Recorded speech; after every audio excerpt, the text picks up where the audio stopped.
10-10-এর উপরে খারাপ না, 10-এর উপরে আল্লাহর উপর আছে, কিছু বুঝবে না।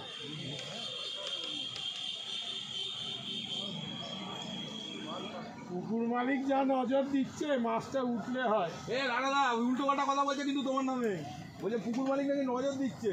কাটা একটা কেটে গেছে, দিন না পিছনে চ্যালেঞ্জ লাগিয়েছিল,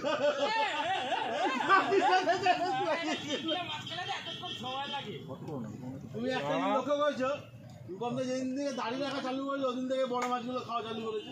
একটা কেটে গেছে কাটা মারো, তাহলে কি দাঁড়িয়ে